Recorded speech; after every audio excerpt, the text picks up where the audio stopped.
महिलाओं के साथ अत्याचार, महिला कल्याण में होना मेरा बेकार है।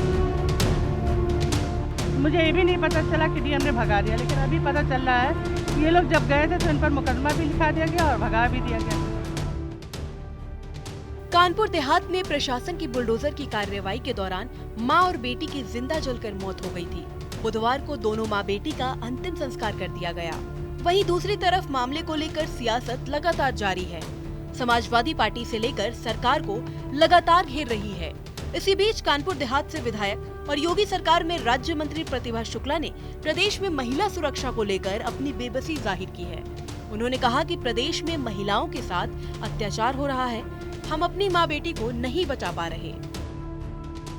कुछ हमें मैसेज नहीं मिल पाया जिस तरह की इनके साथ अन्याय हो रहा है, और इतनी बड़ी दुखद घटना क्या बताएं तो, मतलब इतनी बड़ी दुखद घटना हमने एक बार रोशन मऊ में देखी थी। ये रोशन मऊ ही हमेशा इसका हब बना हुआ है। एक बार सिर कट गया था प्रधान का, अब दोबारा ये घटना देख रहे हैं। हम तो समझते सारी घटनाएं रोशन मऊ में ही होती है, और इतनी ज़्यादा दुखद घटनाएं कि अब हमारे लिए इसके लिए पास कोई शब्द नहीं है। आप जैसा इन्होंने बताया है इनके घर के परिवार।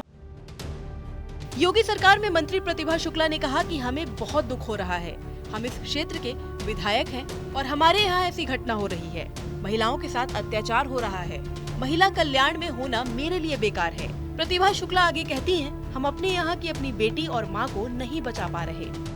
हम समझते हैं कि इनको तो दुख, हमें भी बहुत दुख हो रहा है कि मतलब हम इस क्षेत्र के विधायक और हमारे यहाँ ऐसी घटना हो रही है कि लड़की को और मतलब महिलाओं के साथ अत्याचार, महिला कल्याण में होना मेरा बेकार है।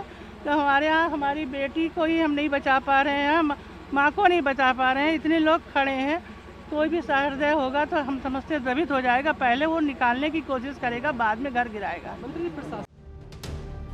योगी की मंत्री ने आगे कहा कि डीएम ने पीड़ित परिवार की मदद करने के बजाय उन्हें बाहर का रास्ता दिखा दिया।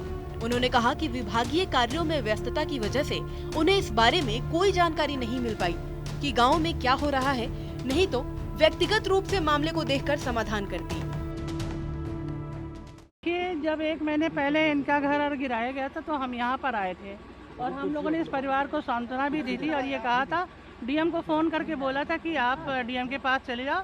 तो डीएम ने कहा कि आप मंत्री जी परेशान ना हो, हम इसको देख लेंगे, निपटा देंगे, इसका कोई दिक्कत की बात नहीं है। जब हमको ऐसा आश्वासन मिल गया उसके बाद फिर हमारे भी टूर लगे थे, हम भी चले गए, हमारे पास भी टाइम नहीं रहा और ये लोग भी हमसे बात नहीं कर पाए। लेकिन हमें मालूम होता कि इतनी बड़ी दुखद घटना हो जाएगी तो हम अपना स्पेशल पर इंटरेस्ट काउंट करके बिल्कुल पूरा ध्यान देते। लेकिन हमने सोचा कि बात आई गई और चली गई, कोई हमारे पास फिर इनकी कोई गुहार मेरे पास नहीं है। मुझे ये भी नहीं पता चला कि डीएम ने भगा दिया, लेकिन अभी पता चल रहा है कि ये लोग जब गए थे तो इन पर मुकदमा भी लिखा दिया गया और भगा भी दिया गया। रोंगी है, मुझे नहीं मालूम था। मुझे हमने अपनी तरह समझा कि हम भी एक महिला हैं। हमने उनको फ़ोन किया कि हाँ, उन्होंने कहा मेरे पास भेज दीजिए, तो हमने कहा उचित कार्रवाई करेंगी। तो हमने उनके पास, उनका मैं संज्ञान ले लूँगी, मैं पूरी कार्रवाई करा दूँगी। तो मैंने उनके पास भेज दिया। उसके बाद ना हमारा कोई फ़ोन कांटेक्ट हो पाया, ना मेरे से कोई बात हो पाई, क्योंकि हम लोग को 1 महीना गुजर जाने के बाद भी कोई कार्रवाई नहीं हुई तो लापरवाही नहीं माना।